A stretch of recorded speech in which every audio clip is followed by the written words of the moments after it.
Hi, I'm Ben Missimer with Pearl River Eco Design, and today I've been invited to speak alongside Geoff Lawton to provide some insight into our permaculture process.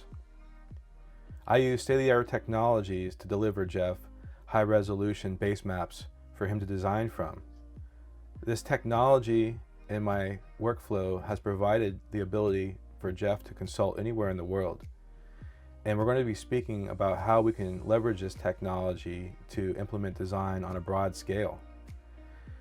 We have a multitude of challenges that lay before us, and in order to rise to that challenge, we have to implement change at a large scale. And in order to do that, we're going to need a roadmap, and that's exactly what these technologies and base maps will provide us. So let's get into it. Hi, I'm Geoff Lawton. I'm a permaculture teacher, designer, consultant. I work all over the world designing permaculture systems for people. We assess the landscape that needs to be designed. Then we go in and design a system that integrates lots of disciplines together to come up with a sustainable result that can provide all the needs of humanity in a way that benefits the environment. Then we direct people to implement and over time establish and then set up long-term maintenance that goes on indefinitely. It's a design science. Now, in these times, we're in really questionable times. People are becoming very aware how vulnerable we are. Our supply lines are very, very delicate. They're easily interrupted. And you can see with present events how quickly this can happen. Now, there's lots more challenges ahead. Our food supply, our water supply, our energy systems, and lots more potential crises that just are going to keep building up. The word agriculture comes from agrarian, meaning the soil, and culture, the enrichment of soil. Yet today, modern industrialized agriculture is a system that destroys soils, extracts soils, minerals, and degrades soils and erodes soils. We have lost touch with the natural systems of the culture of soil.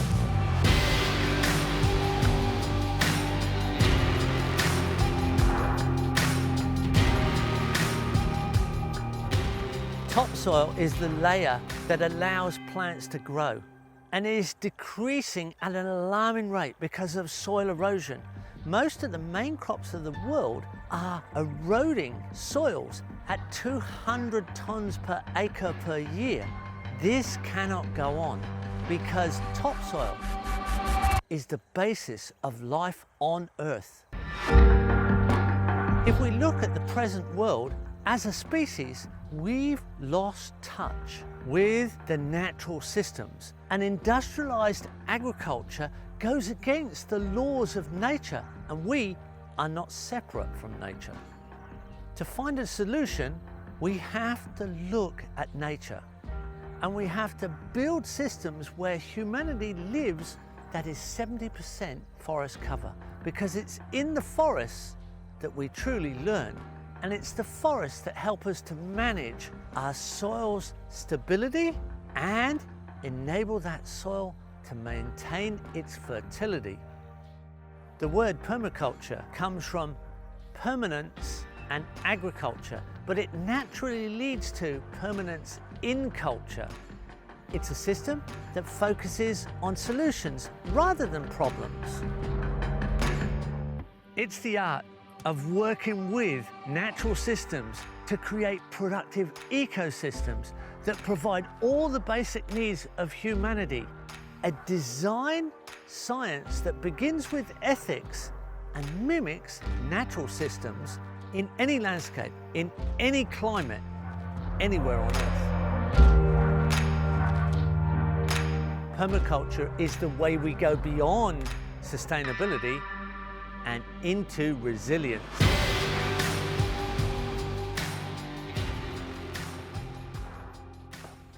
So we have to realize we have to come back to how we supply our basic needs. It's not going back in time, it's going forward into the future. It's actually quite simple. Most of our problems, if not all of our problems, can be solved in a garden. Everything we need to know links back to living systems. Now, we are in a time of crisis and hope, because now it's obvious what we have to do. We have to link living systems to our supply lines. So, with the modern technology, not the ancient systems alone, because there's great wisdom there, but and we need that wisdom, but with modern technology, with modern communications, we can use systems that give us access to see the landscape in a way we've never been able to see it before, and that means we can design it better than we've ever been able to design it before, at a distance and more efficiently, and get a better job done. Let me show you what can be done and what needs to be done.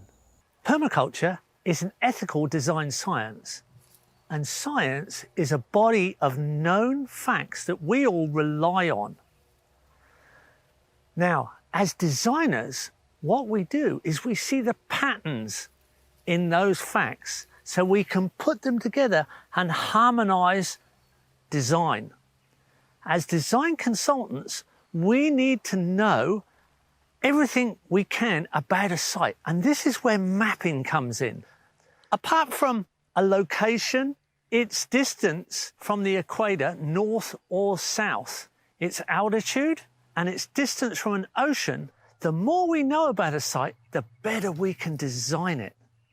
So, if we look at high quality maps and we can see the strengths and weaknesses and limitations in a property, then we can really perform good quality design.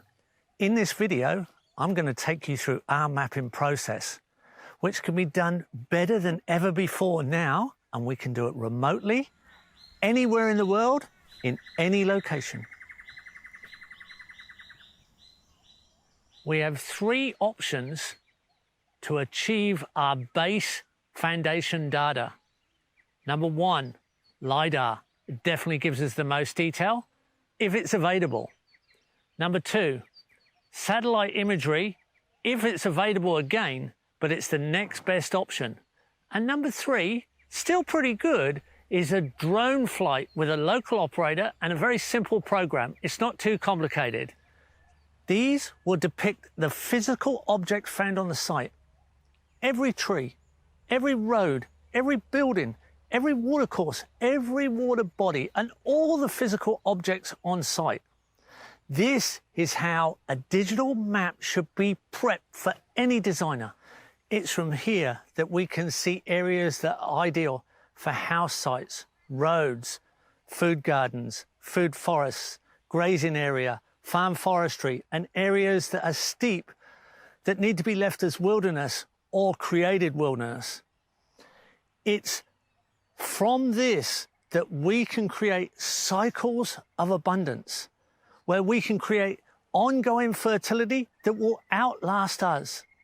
Isn't this what everybody wants on land? Whether you're a permaculturist, whether you understand permaculture or not, this is what most of us actually want. Let me give you an example. Zaytuna Farm, my home and demonstration site to many. It's a 66-acre property. The satellite map has the full photograph, the aerial exact view of the landscape. It has the property lines, the roads, the buildings, the contour lines. It gives you the base details. The color elevation map gives you a sense of elevation across the site. The slope map, this is a very special map we've created. This gives you the degrees of slope across the site. So starting with the shallow slopes for gardens that don't need erosion control, then the slight slopes that you can garden and you have a little bit of erosion control required, going to the forest slopes where productive forestry can be engaged in, then to the grazing and farm forestry slopes, which are the medium slopes, to the steep slopes that should be retained as wilderness or allowed to become wilderness. So from this slope, we can see where we apply work. This gives us a real view of how we start to sensibly plan the landscape.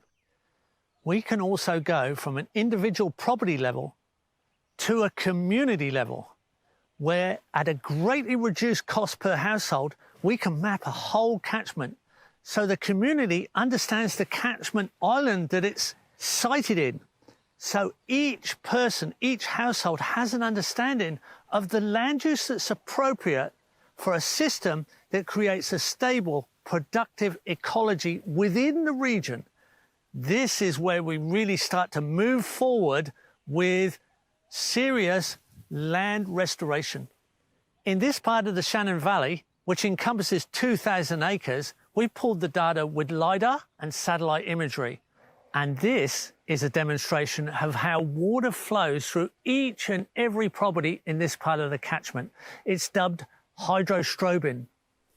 The ideal use of this technology is to map a whole community and link it to permaculture design, so everybody has this understanding of how together we can create a clean, healthy environment. This new technology has given us real hope, because we can design from the smallest to the largest of area in extreme detail, and we can show all the potential and all the information is there in a digital system now, and we can translate the landscape. People can see the translation, and this is going to potentially change the world, because we are going to understand how we should interact with the landscape in a way that it can be productive but also environmentally abundant. Yes, Geoff, abundance we shall have. I've worked non-stop over the past 3 years developing my workflow and sizable portfolio. I've had to acquire many new skills as well as draw from my past experiences. So straight out of high school, I joined the Navy, and I worked as an aviation electronics technician for 8 years. I worked on helicopters and all sorts of electronics equipment. When I got out in 2006, I took an 8-month carpentry program at my local community college and built 3 homes from the ground up. I really wanted to use my background in electronics and apply it to the construction industry to do smart home technologies. But during 2008, the Great Recession hit and the construction industry tanked, which dramatically changed my trajectory. So I went back to school to get a 2-year degree in electronics engineering technology to bolster my military training and experience. After I left the military, I became addicted to documentaries and explored a lot of unsettling ones. I gained not just a deeper understanding of our economic situation, but a clearer understanding of history and challenges that lay ahead of us. It was a dark time, and I couldn't see a bright future for my family. I was scared and I felt lost. I started to research survival methods and joined prepper groups that were actually trying to shield themselves from all sorts of potential threats. I was driven to find security and comfort somehow. It was through those channels that I stumbled across permaculture. While I was going to college, I worked as a janitor at night, and as I cleaned the campus, I'd listen to podcasts. And I really liked this one called The Survival Podcast with Jack Spirko. And he always had this pleasant sign-off. He'd say, if times get tough, helping you live a better life if times get tough or even if they don't. And that was a really pleasing sentiment that I chased. And one evening he was talking about this guy named Geoff Lawton who created an oasis in the middle of a desert. And he said that if he could do it there, we could do it anywhere. And that really clicked, and I went out and I consumed everything that Geoff had put together, and Bill Mollison and David Holmgren, and it was a pivotal moment in my life where I went from just consuming problem-oriented documentaries to everything that was solution-oriented. Permaculture, alternative dwellings, renewable energy, anything that would help create independence.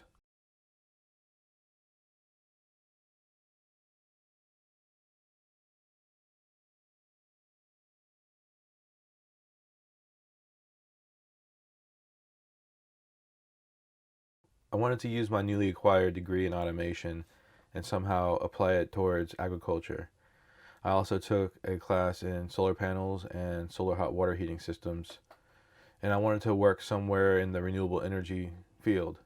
So I moved back to New Orleans with my wife, where she's from, and I tried to find a job in the renewable industry somewhere, but they weren't hiring because of the economy tanked and the recession was there and nobody was building.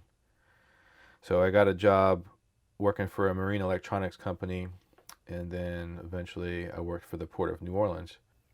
I was finally making enough to get some land. We found a 10-acre piece of land in southern Mississippi, which is about an hour and a half commute for me. I found myself stuck at work 3 to 5 days a week though, and I had to sleep on an air mattress. So in 2015, I suffered a workplace injury that left me required to have a spinal fusion, and I was bedridden for over a year and a half. And it was during that time that I saw Geoff Lawton was offering an online permaculture design course. I couldn't have come at a better time for me because I needed to reboot on the other side of this. And although I had watched so many different types of permaculture videos and seen examples of permaculture design, I was tasked. You can see behind me in this image, after much progress, but when it was a blank slate, I was kind of clueless as to how I was going to modify my landscape. And it was Geoff's course. It was like a year long, and it was so deeply immersive and educational. It was nothing like I had ever experienced between my military training and college degree. He had an animation team put together all sorts of animations. He had very beautiful videography, and he had these really deep lectures at the blackboard to help you absorb the content. And it was at the end of the permaculture design course, all students have to go through this final design exercise where they take what they've learned and apply it to a final design. I was a bit perplexed as far as how I was going to accurately depict the terrain under my drawings. I knew that imposing a design was not desired and that I needed to synergize my design with the true landscape. I searched high and low for other examples of designs to see how others might have met that challenge. I saw many wonderful designs, but they were largely constructed over the top of extremely low resolution topography. I knew that this would lead to an install looking different than the design itself, so I wanted a better read of the terrain and a truer understanding of how the water moves across it. Sure, you can wait for the rain and grab an umbrella and go watch it. Sure, yeah, you can use a water level and an A-frame, but the challenge is converting those observations to paper and proportionally representing the area, especially over broader landscapes. I learned that accurate topography could be acquired by using a drone to capture the photogrammetry images and then processing those images to obtain contour lines. So I bought a drone and learned how to do it. This was my introduction into using GIS software and manipulating data to develop base maps. I wanted to see just how far off the low-resolution satellite imagery was compared to the drone data. Now, when you overlay them, you can clearly see how inappropriate it is to use these lower resolution data to design from. It's a complete misrepresentation of the reality. Here's my first example of using contour lines with any sort of digital art drawing. I went with using my iPad and drew my design in there for my final design exercise. I wasn't really happy with this look, and that was quite a pain in the butt. But I was able to slog through it and make some pretty interesting slides to submit for my final design exercise. But this is my very first depiction of hydrology. I laugh at it now, but hey, I was moving towards where I am now. Here's my whole property and some more examples of what I went on to design here for my final design exercise. I found that I really was drawn towards designs that were done using Adobe Illustrator. So any type of software that you use, I highly recommend Adobe in general because they have the Adobe suite, and I do my digital illustrations, I do photo touch-ups and other types of drawings in Photoshop. I do photography, so there's Lightroom. I do video editing like the one I'm doing right now in Premiere Pro. And it just made sense to go with that versus buy individual software packages. None of them are super cheap. There are some out there that are decent that you can get for like $60. I really I would this I think was done using Inkscape, and I didn't see any professional looking designs that were done in Inkscape. So I knew I didn't want to invest my time learning the software, because whatever software you use, there's going to be a learning curve associated with it. And I was looking to change my career and do this professionally, so I didn't want to waste my time. I just want to learn one workflow and perfect it. So I gravitated towards Illustrator, and this is the first example of Illustrator design that I've done. And then I upgraded my design studio and started practicing permaculture designs with the aid of my drone. Using drones was cool and all, but the tree canopy returns and the thick vegetation really obscured the terrain below and was a pain to work around. I soon discovered LiDAR data though, which gave me the ability to be able to see through all the trees and vegetation. I went all in on learning how to manipulate LiDAR data and develop useful visual aids to prime my permaculture design with. Very soon after I started getting a handle on it, I wonder if Geoff has LiDAR data in his area. It turned out he did, so then I worked up a series of maps that covered his entire town, and I sent them to him. I wanted to show him what we could be leveraging when we're assessing landscapes. I slipped a 3-page letter in the travel tube for the maps with a little business card in there, letting them know my background and what permaculture meant to me and my family.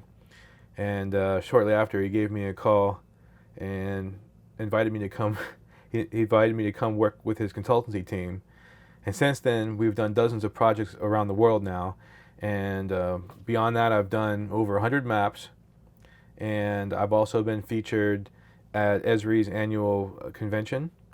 And they've published my work in their annual book of maps.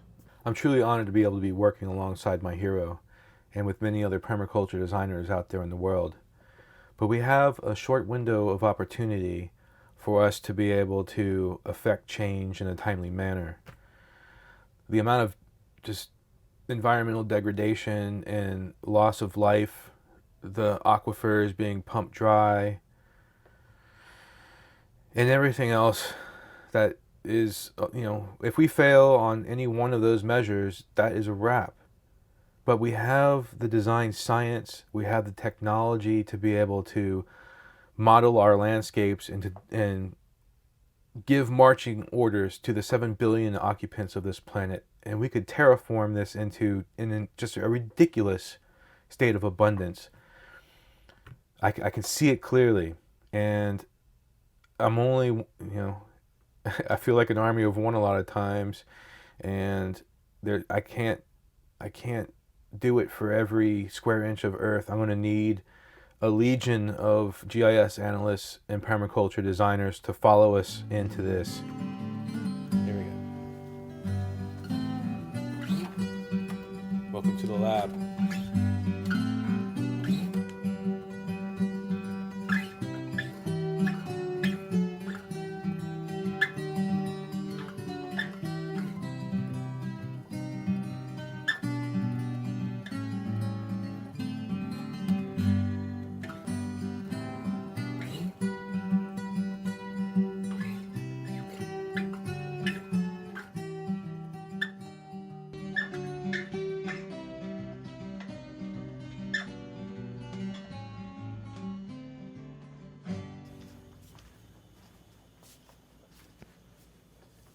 So this is our creative workspace here we built.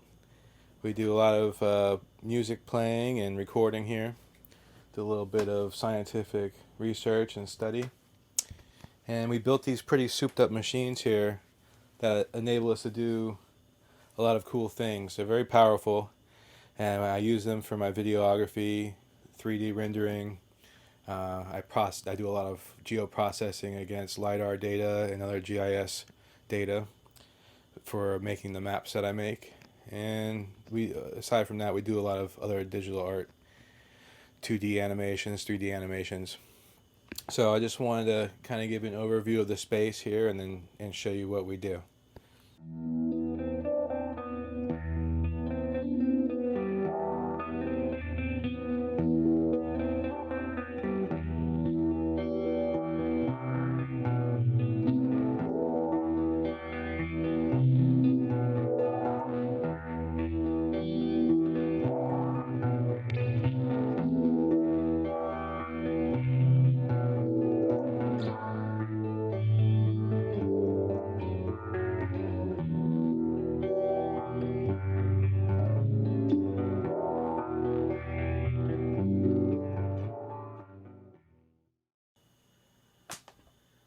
So let me introduce you to my friend here. This is Charlie Roselle.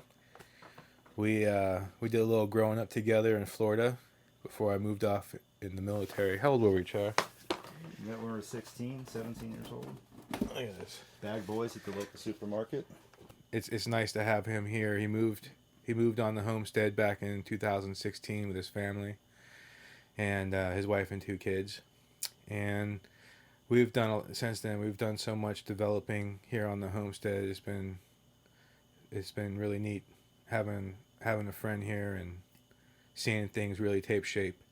And it's really a treat to be able to be living here with my childhood friend, my best friend, really. And just recently I've been able to teach him my workflow, and together we've been building these base maps. We didn't know what our future was going to be when we were 16 and 17 years old. So for this to become fruition, in the way we view and see things, and it's the point we need to be at. For a long time, my wife and I wanted to get away from the city and move out to a countryside, because there's lots of reasons we couldn't. We wanted to have chickens, we wanted to have bees. County ordinances prevented us from doing that where we lived. So even before this pandemic started, I said often that times are tough. Kids are moving in with parents. Parents are moving in with kids. You're huddling up. Now's a great time to start learning some of just any level of self-reliance that you can build.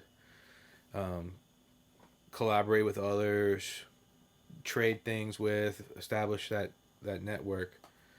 And I wouldn't have been able to touch a fraction of what we've got through together.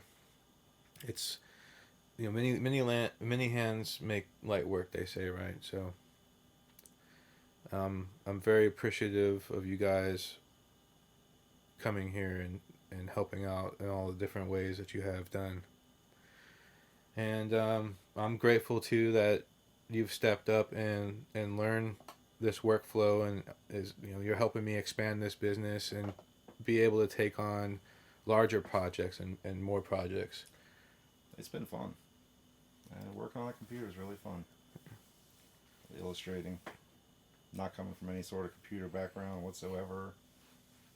Being a chef for so many years, I've gone on there and looked at menus and wrote a menu in Microsoft Word, but never really got to tap into what a computer has to offer me. So I didn't know much about them. Having that bird's eye view and that crystal clarity that these maps provides. When I finished that PDC and I figured out how to build, a terrain map and finally flow a permaculture design on top of, is when this property finally started taking shape, because we had it dialed in and we just been running with it. So shall we get started, Charlie? Let's do it. I got work to do. All right, let's go. Okay, so I'd like to show you a couple of resources that you can utilize and ways to figure out what types of data you have available in your area.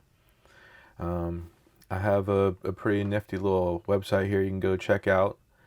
I give a general overview of what my product is and explain why it's useful. And you can go through some sliders here and see before and afters. This is kind of the view that I use as a designer in my Adobe Illustrator to be able to turn off and on layers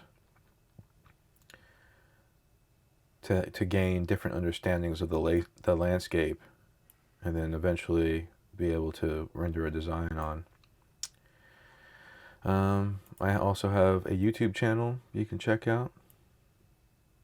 Sometimes I'll get a little free time on my hand. I like to cobble together some of my latest creations and then put it to a music video or something like that. Got a Facebook page, Pearl River Eco Design. You can check that out too. But also something I'm really proud of that I currently have 158 members of.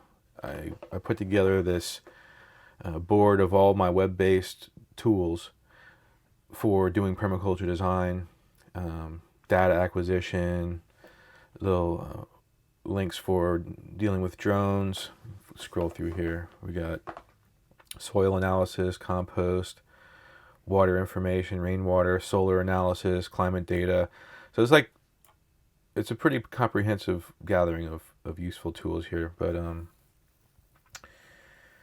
yeah, it's free. Just hit me up. You can email me or shoot me a message, and I'll drop you a link and you can join. And I openly encourage anybody to contribute to it. Start a new column and put your local web-based resources there so that other people can do good permaculture design work. So yeah, when you're out scouting for what's available in your country, one of the keywords that you're going to want to use is geoportal. So here in America, our geoportal primarily, not there's several geoportals, but the big one is through USGS, which is the United States Geologic Service. And so if you just click on any one of these thumbnails, it'll bring you to a little description where you can click the link. And so this is a map that shows all of the areas in the United States that has LiDAR coverage available. And to grab some, you just simply click on the define your area. So yeah, you hold down control and you drag over your screen. And I want this LiDAR point cloud.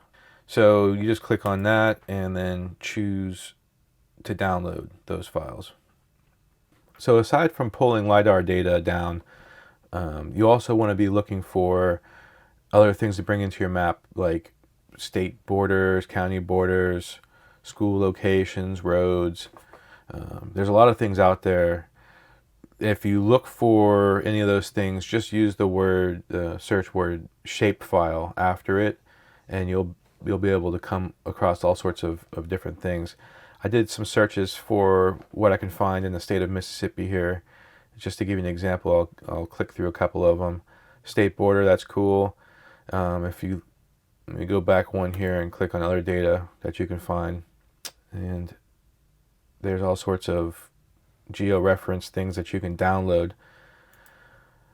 Data.gov is another good aid for anybody living in the United States. It's the governmental portal. They have roads. Let's see what else we got. Water areas, flood hazards, water bodies, coastal areas. Yeah, so you have federal level geoportals, you have state level geoportals, and you can find various things in each. So going out and finding the climate data, that Trello board has all those handy little web-based tools that you can use for that. But aside from that, there's a lot of research that goes into finding what's available for a particular area. And every map that I do is kind of like a snowflake because of that fact. So it makes it challenging and fun and keeps it interesting. All right, so once you've downloaded the point cloud data, or when you have a digital elevation model, you're going to open it up inside of a GIS software, and this is what those LiDAR tiles look like. Until you zoom in, you can see a bunch of dots here. And then I'm going to connect those dots. Once you understand what makes up the ground surface of these models. So each one of these dots is connected by a triangle. And when you process those into the different products, one of the products that you can generate is a hillshade. And this gives you an incredible read on the terrain. You can make out the smallest of like little tiny walking trails, right? Roads. Well, that's not a road, that's another trail. Here's a road. But you know, here's a pond. These are building footprints. It's the naked earth. And from that you can build upon it and figure out what the contours are. You can read the slope. And you run the hydrology. I have a model that I built that runs through, partially automates my process and runs through a series of 10 geoprocessing tools to give me the hydrology that I make with my maps. So once all the elevation products have been worked up in ArcGIS and your hydrology, and once you go out and acquire all the different types of shapefiles that you can find for your project, then it's time to compile them inside of, well, I use Adobe Illustrator, but it's time to do your cartography work and refine those layers. I'm going to scrub through right now a map series that I made up for my local community college. And you can see I've digitally illustrated all of the buildings and roads and trees and shrubs and water bodies. And it's important to do that so that when you dive in between different bottom base map images, like the slope map or a satellite map or your altitude map as shown here, you don't lose sight of those objects. And once you have all of those compiled in an Illustrator format, you can then render your permaculture design on them with all of those considerations in mind. So what I'm going to show you now, I'm going to hand it off to Geoff, and he's going to take one of the base maps that I've primed for him to design from, and he's going to go through one of his designs, and then we can show you what a refined design looks like integrated with one of my base maps. So I can take the image that we produce from the location, and I can get that accurate imagery, and I can project it onto my whiteboard here through a normal digital projector. Then I can get the client online on a mobile phone with a FaceTime or a Zoom or a Skype, but they can see me, I can see them actually through the phone image, and we can design together. So I design with my whiteboard, kind of design scribble over their projected map. And I can change the different types of maps, they're all in the same scale. And then I can eventually come to a design with the client that they understand why I'm putting this design rough image together. Now, once I've got an agreement that, okay, that's the kind of design we want to do on your map, then I photograph that with their map projected on the whiteboard with my whiteboard marker on it, and then I shut the projector and I just take a photo of my whiteboard marker design on the whiteboard. So they get two images, one over the map photo and one just purely my design whiteboard scribble. I then email that to them. They get out on the land, they have another look at it, they see if there's any issues. If there's no issues, we can then go through to a full digital map. If there's things they want to adjust, we can go back into the same situation, project the map, change the design. It's only whiteboard marker, so I can rub it out, adjust it. When we're absolutely happy with the design, I can legitimize it and rationalize why I'm designing the way I am. They're getting literally a live design workshop with me.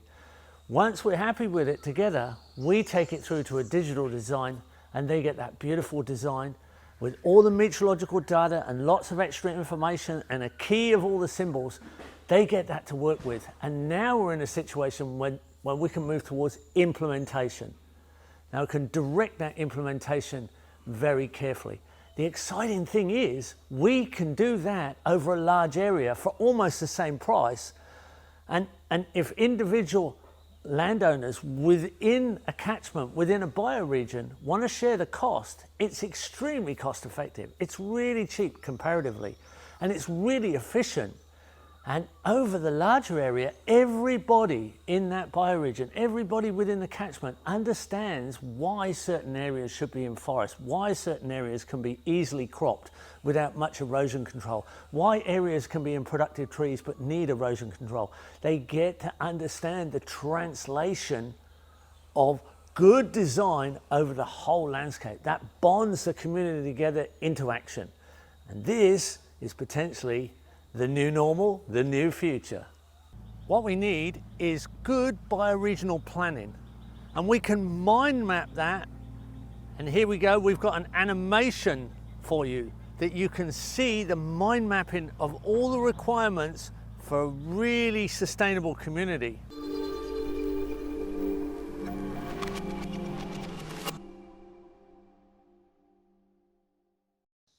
A bioregional organisation can be established to assess the potential of any bioregion anywhere on Earth.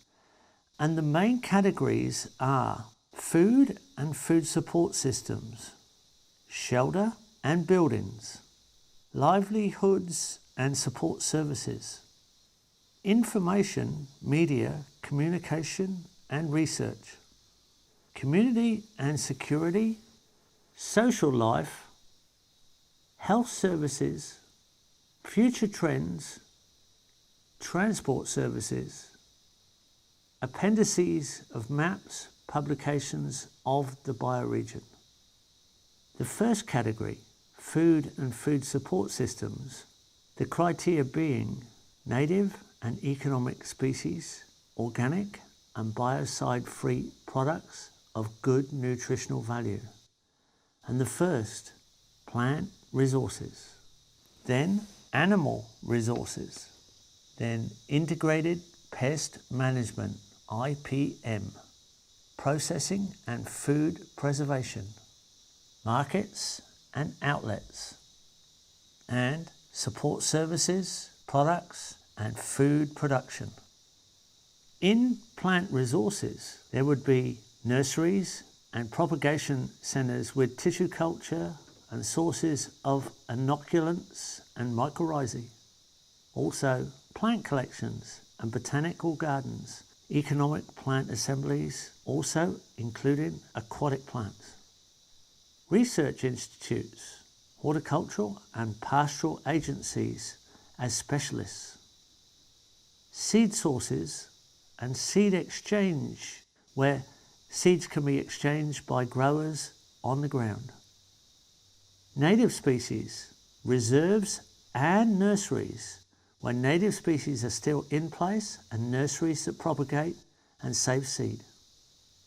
Demonstration farms, gardens, teaching centres and workshop conveners who can help teach the general public how to farm and garden sustainably. Government departments and their resources and their regulations that we need to know and work around to be sustainable. Volunteer agencies involved in plant protection and the planting and propagation. Skilled people, botanists and horticulturists. Publications and information leaflets of use in the region, reference books, libraries, posters and websites. Contractors and consultancy groups, implementation of plant systems and farm designs.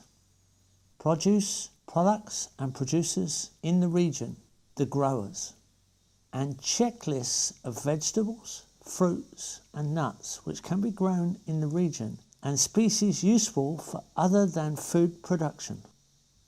Then when we go to the next section on animal resources, we have lists of breeders and stud or propagation centres and artificial insemination and hatcheries. Species collections, including worms and like invertebrates. Fish breeders and aquatic species. Useful native species collections and reserves plus potential for cultivation. Demonstration farms of free range, bee culture, workshop conveners and teaching centres. Government departments and their resources and regulations. Voluntary agencies and animal protection societies. Skilled people, farriers, vets and natural historians. Contractors like shearers and consultancy groups, farm designers. Publications, posters, libraries for the region and websites. Produce, species and suppliers in the region. Then the next group again, integrated pest management, insectaries and invertebrate predator breeders and suppliers of biological control, suppliers of safe control chemicals and trap, information sources on IPM, pest management of stored grains and foods, references and libraries, checklists of common pests and predators and safe pest control procedures. Next group, processing and food preservation, suppliers of processing equipment, food processing centres, information sources on food processing and preservation, sources of yeast, bacterial and algal ferment materials, processed product producers in the region. Next group, markets and outlets, local markets, delivery services, export markets and wholesalers, urban, rural co-op systems, direct marketing, retail outlets, market advisory skills and groups, contract and legal skills, roadside and self-pick sales, market packaging and package suppliers, ethical packaging systems and designs, annual barter fairs. And the next group, support services and products for food production, residue testing services for biocides, also nutrient, mineral and vitamin content, food quality control, soil, water and leaf analysis services for micronutrients and soil additives, water analysis and pH levels, hydrological and water supply services, dams, domestic water, design and implementation, fence and trellis suppliers and services, cattle grids and gates, suppliers of natural fertilizers, mulch materials, trace elements and soil amendments, farm machinery, garden and domestic tool suppliers, appropriate and tested equipment, fabricators and designers, repair services, hire and contract services, land planning services, glasshouse, shade house, food dryers, suppliers and appropriate materials, lime quarries and sources, stone dust, local trace mineral sources, and regional geological resources. Now the next major category, shelter and buildings. The criteria here is energy efficient house design and non-toxic materials only. First group, construction materials, timber growers and suppliers, community timber plantations, stone, gravel and earth materials, plumbing and piping, drainage and roofing, bricks and concrete products, tanks and blocks, etc. tiles and services and non-toxic paints, furniture and fittings, tools and fasteners, tool sharpening services and repairs, glues and tapes, library and research resources. Current state of housing in the region, numbers seeking houses, rentals available.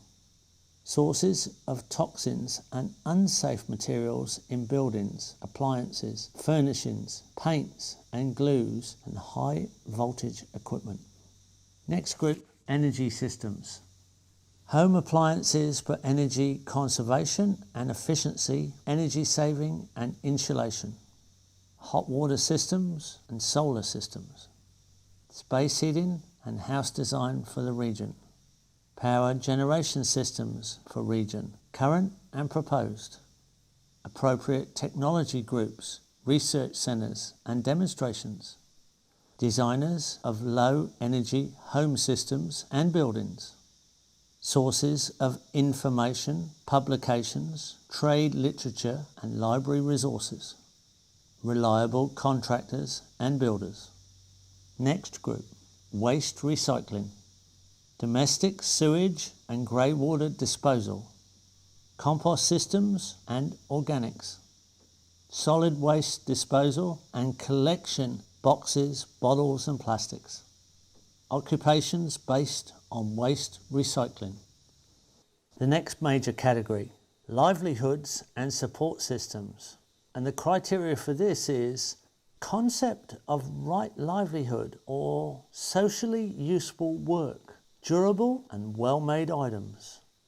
And the first group, community finance and recycling, barter systems and exchange, small business loans, community banking and investment systems, land access systems, common works, leases and trusts, legal and information services.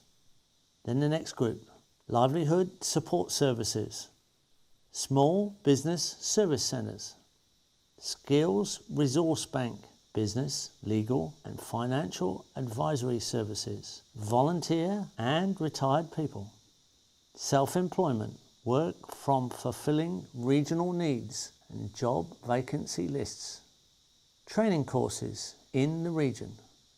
Now the next group, essential trades and manufacturing services and skills, clothing and cloth, spinning and weaving, footwear and accessories, leatherwork, basketry and weaving, mats and screens, functional pottery, steelwork, fitting and turning, smithing and casting and welding, functional woodwork, engines and engine repairs, functional glasswork, paper recycling and manufacture, book trades, printing and binding, catering and cooking, food preparation, drafting and illustrating services, soaps and cleaning materials. Now the next major category, information systems, media services, communication and research.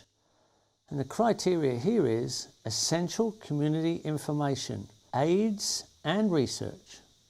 First group, communication networks, regional radio and CB and ham radio, regional news and newspapers and newsletters, audio-visual services, photography, television, film and internet, business and research communications, modem, card files, computer, websites, journals, libraries, graphics and telephone answering services, computer services and training, libraries and collections of data in the region, maps, bioregional groups and contacts, local and overseas, standard documents and data sheets available via the Bioregional Centre. Next major category, community and security. First group, house and livestock security, house sitting, neighbourhood watch, cattle and livestock watch. Next group, fire volunteers and reports, including four-wheel drive clubs. Next group, flood, cleanup, and rubber inflatable boats. Next group, bush, cliff, beach, rescue services. Next group, communication systems, report center, and emergency communications. Next major category, social life. Criteria here is assistance for isolated people to meet people of like mind. First group, introductory services. Next group, think tanks. Next group, expeditions. Next group are work groups. Now our next category, health services.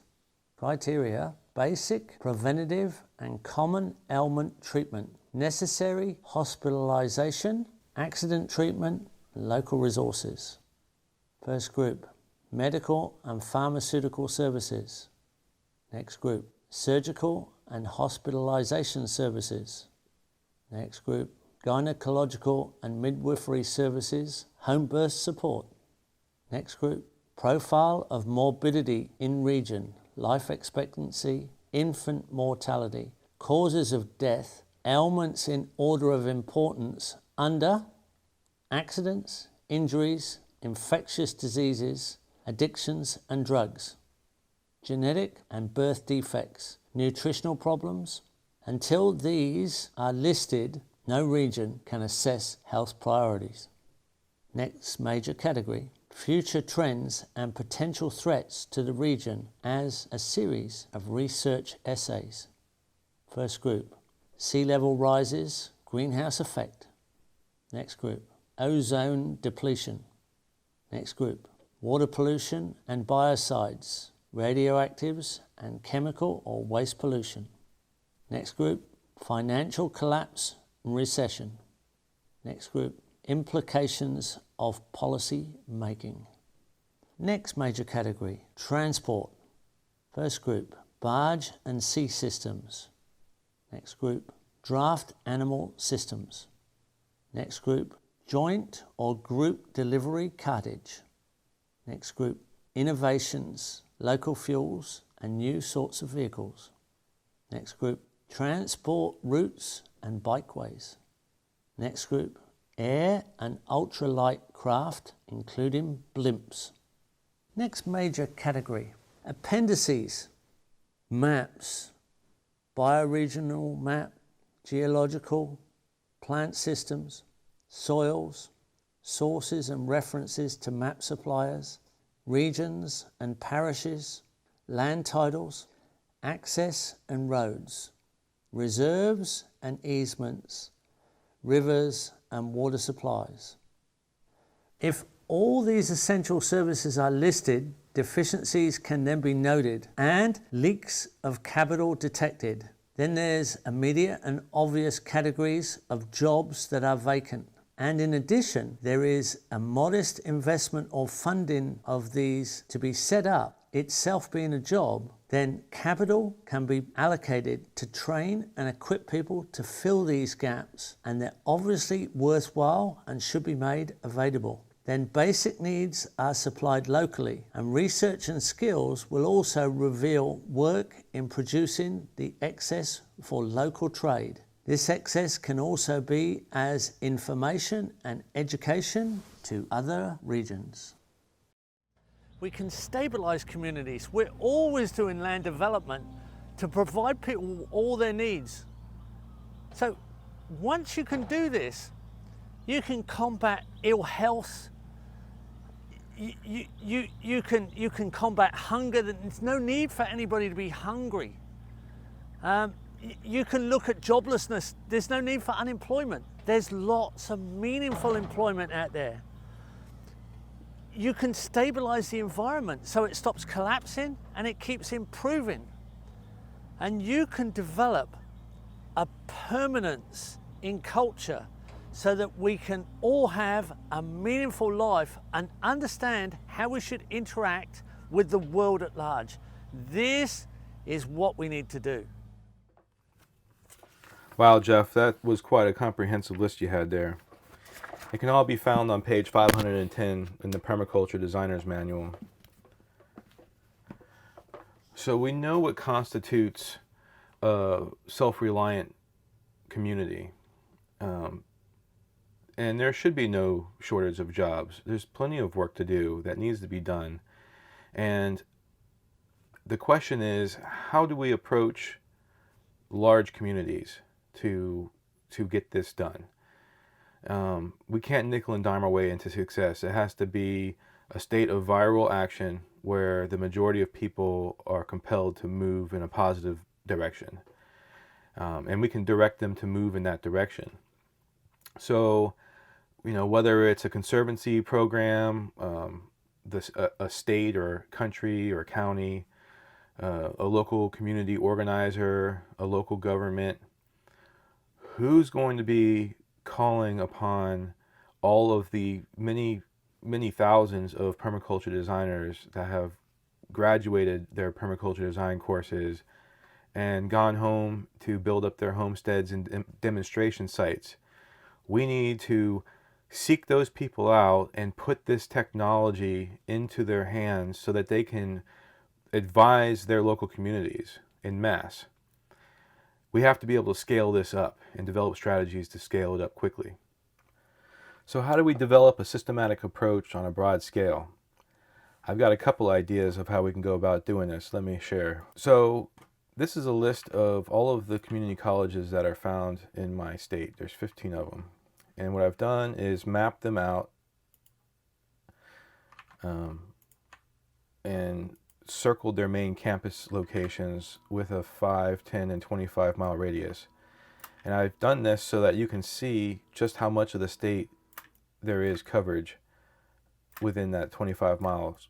And if we go after the community college as the main central hub to prop up, they've got alumni funding, state funding, federal funding. They've got their local community. They could throw money down, but they've got the structures there. They've got the classrooms.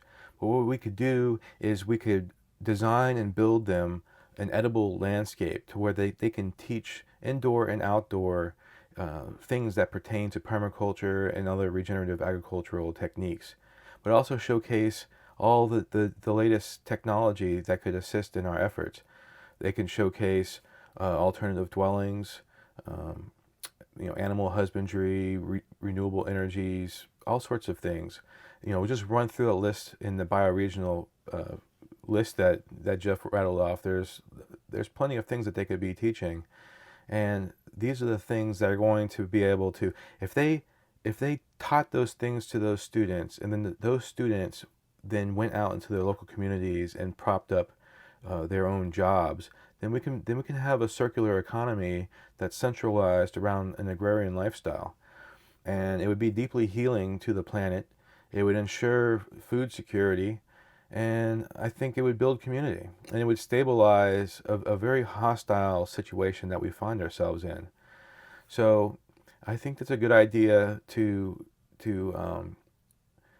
reach out to the permaculture designers that are out there in their communities that they may or may not have set up a homestead or a demonstration site. But if we partner with those that are already embedded in their communities, and we bring this technology and this clear vision of the landscape, then they can advise their local government officials, city planners.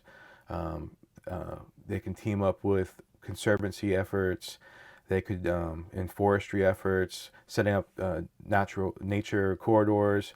They could be working with everybody who has a tractor to go out and terraform their landscapes so that we can start banking water in the ground instead of pulling it up.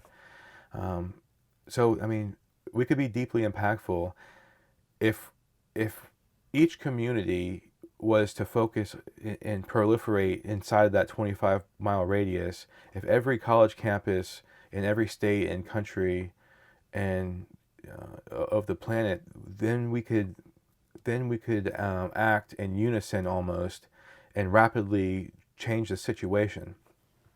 So let me tell you another strategy to go after.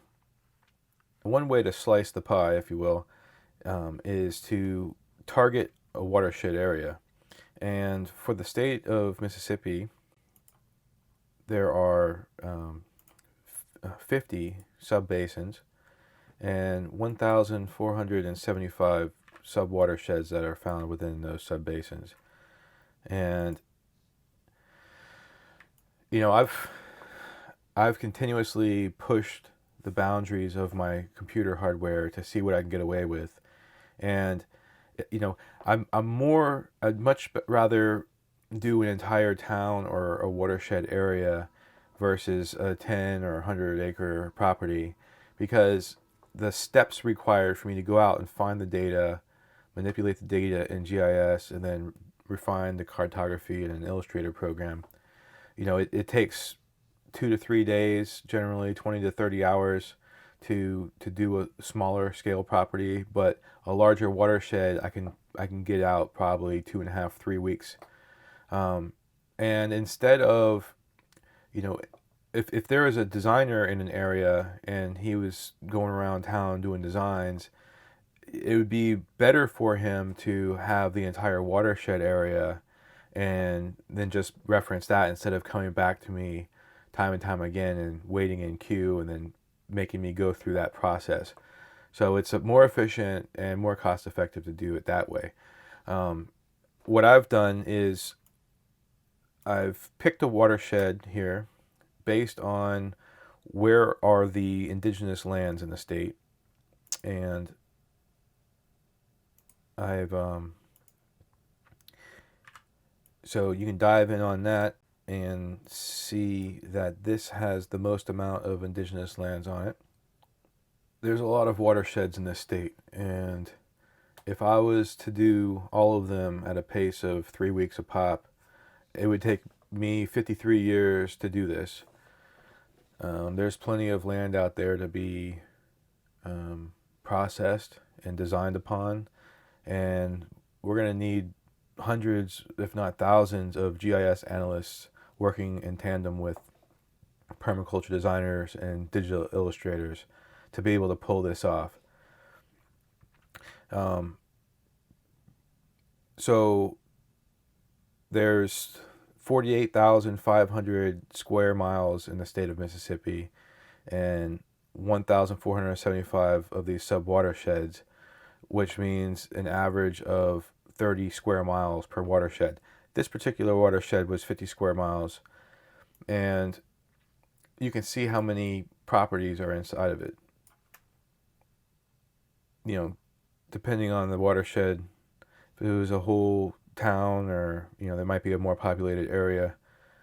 But I go through and do the roads. I do all the water. I go in here and literally draw all of these boundaries. I correct the hydrology, because the computer modeling only gets it so good. It runs into issues when it hits a raised surface like a dam wall or a roadway. It sends them crazy, so I have to go in there and do a lot of correcting. But drawing in all these individual ponds, sometimes I can get access to shape files that give me the roads. Sometimes I can't, so I have to go in there and do it by hand. So there's a lot of variable in it. So at this resolution, I'm not going in and placing every single building on every single property. That's like the next level of resolution.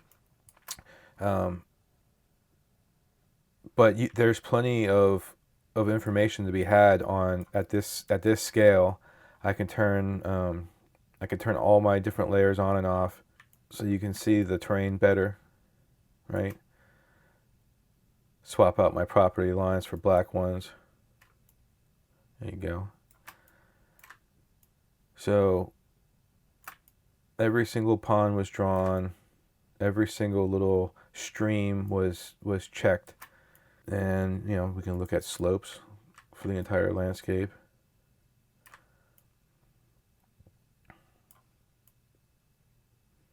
There's probably 100 ponds in this area.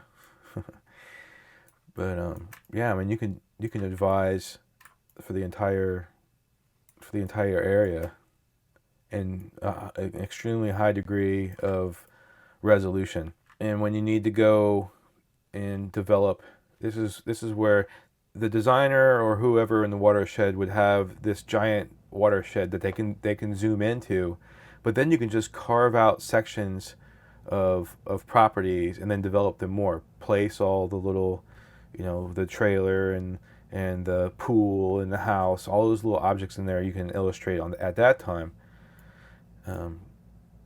So here's an example of one area in the watershed that's worked up to a higher degree of resolution.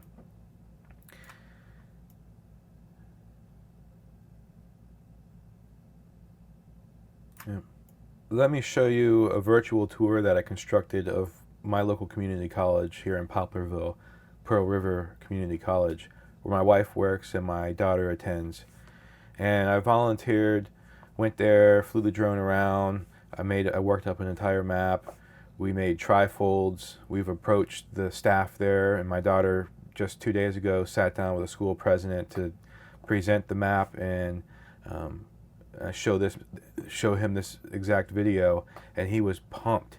So, this is the beginning, man.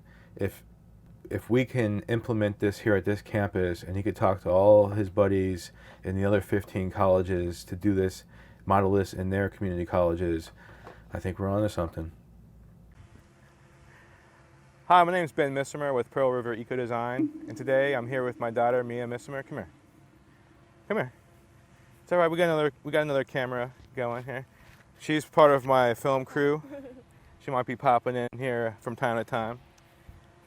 But I'm here as an assist to her and her Phi Theta Kappa group, who's trying to convince their community college to install an edible foodscape for the college and the community that surrounds it.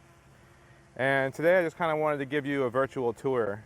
The first thing we're going to do is start here at the top of this watershed. You can see it's got a little hilly terrain, and you got this roof catchment here. And we're going to follow it from A to Z, how water flows off this property.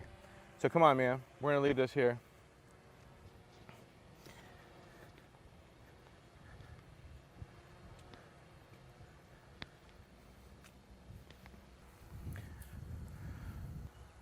So we have this giant structure here with huge gutters and downspouts, and they come over here and fill up this little ditch.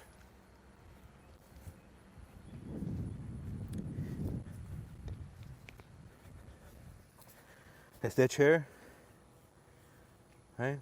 And it goes under the street.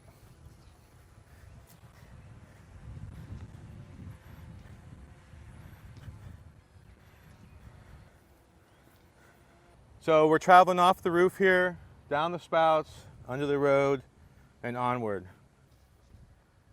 We travel under these trees.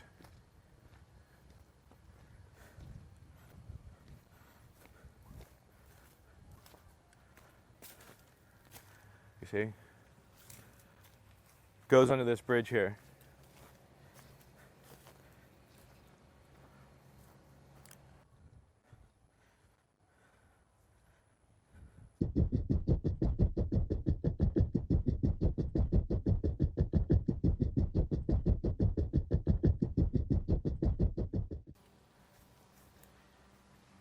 Here we are on the other side of the bridge, where we're funneling an egregious amount of water at this location.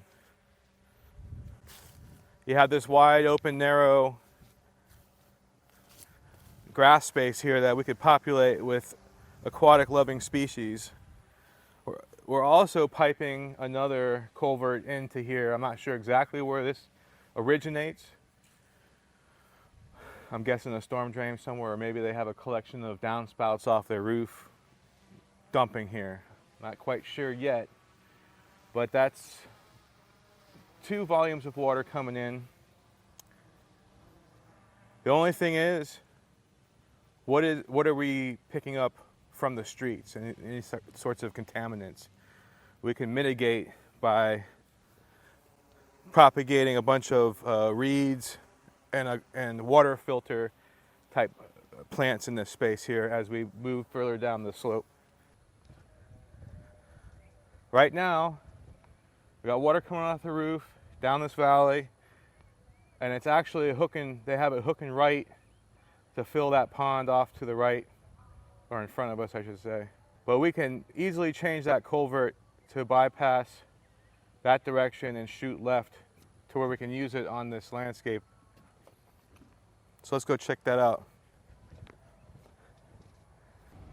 So before we get any further down the slope, I want to pause here on top of this hilltop and analyze this building behind me, which is the technology department. And from the drone shot, you can see just how massive this rooftop is. I've run the calculations on this. All of the rooftop slopes that face outward or this direction, we can gather the rain that falls on that, which equates to, based on our annual rainfall averages, which is almost 62 inches, we can gather 1.2 million gallons of rainwater off of this roof to help feed our garden. That's the equivalent of 2 Olympic-sized swimming pools. Plenty to have a low-pressure drip irrigation system to help hydrate our landscape here. So we're far from done with this water. Right now we're just shedding all this water off and away and not having any productive use.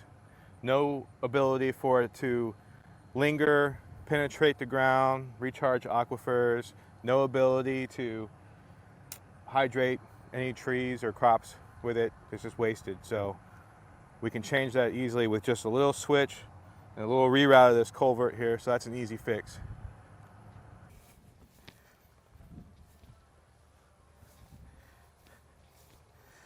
So here I am on this raised surface, just downhill from that culvert that's right now channeling water off in this direction. But what I'd like to do is have it flood this area and put a culvert at the end of this. So this was going to be part of the water that's coming through this space, part of the riparian buffer that starts up there, so that you're going to have this whole chain of water cleaning before it gets to our food production system. Let's continue on downhill here. Okay. So this whole trough here seems to be part of a design for water retention. And we have an exit right here. So it's only going to get so full before it starts draining off here, which is perfect. It's exactly what we want to do. It's just, we just want to channel more water in this direction and keep it going across the turn here. So let's keep moving past this point.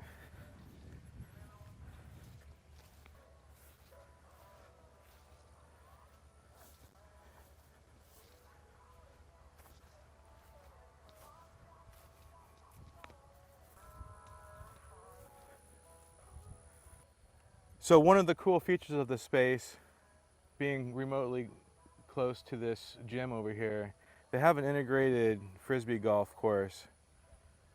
That's kind of neat. They can throw around, walk around these tracks. And there's an outdoor fitness component over here further on in the field. So in the heart of the field here, there's a couple of super flat areas that you can see on the map in green, dark green. And those represent slopes that are 0 to 2 degrees, which are ideal for a garden space. So you'll find those in here, and there's a couple further down the field that are going to be in between the swales that would be ideal for just a nice long open area that you can throw the frisbee and chill out in. Right here, I propose the garden space, the annual garden space. We can set up a nice perimeter fence around it and enclose the space. And surrounding it, I propose we set up little pockets, little islands of food forests that are comprised of perennial plants and supporting trees. And we would just make little whimsical paths that cut through the hearts of each one of those islands. So over here I'm standing in between what will someday hopefully be 2 rather large swale systems on either side of me.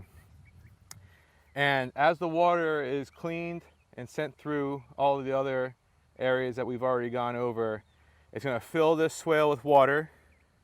And then what we could do is either have it overflow with a nice gentle spillway into the next one, or we can put a culvert pipe inside of the swale and have it go under this walkway and into the next swale. But this is going to be a magical spot 15, 20 years into the future when you have rows of fruit and nut trees with huge canopies overlapping this aisle here. Be a pretty cool sight. Swing around, man, look at that pond. That's what you'd be shooting through the alley looking at. Yep. So let's come further down over here. So this swale is going to fill this swale, and then after this swale is full, it's going to overflow from a spillway over this little tiny hill and into the lowest point on this hilltop here. It's a nice little depression that we could form up a little dam wall and make a modest little pond. It doesn't have to be 10 feet deep. It could be just a couple of feet deep.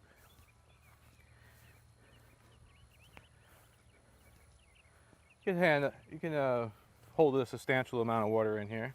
So just a small little dam wall here with a drain pipe sticking up, and when this fills, it overflows, goes under this sidewalk. And one last thing that we could do before we're finally done with the water is we can run it through a series of flow forms as it drains from this culvert into the pond. And that's going to super oxygenate the water, which will help enrich another food system that we could set up in this body of water here through aquaculture. So we've gone from the top of the system down to the bottom now. Hopefully that provides some clarity of interesting ways that we could passively use water instead of letting it just shed off of our landscapes. Provide opportunities for nature to drink and live in. Allow water to have the ability to seep into our groundwater systems and recharge our aquifers, and passively irrigate our food. So you want to be part of the solution? You're fed up with being part of the problem? You want to know what to do? Permaculture's the ticket. It's an ethical design science that gives you all the solutions you need. Join us on the journey. Have a look at our websites. Have a look at our incredible online courses. And together, we'll enjoy repairing the world and repairing the future for our children, our great-grandchildren, and all the children coming in the future generations. I'll enjoy seeing you there, and we'll do it together. Ben, Missimer, you're asking a lot of questions, Ben. Here we go. Some people are impressed by MacGyver or Chuck Norris. Nope. I'd rather be stuck in a bad spot with Geoff. That's so nice, Ben. I don't get comments like that very often. MacGyver? Well, he's my son's hero. Permaculture tools. He was a MacGyver lad, my son.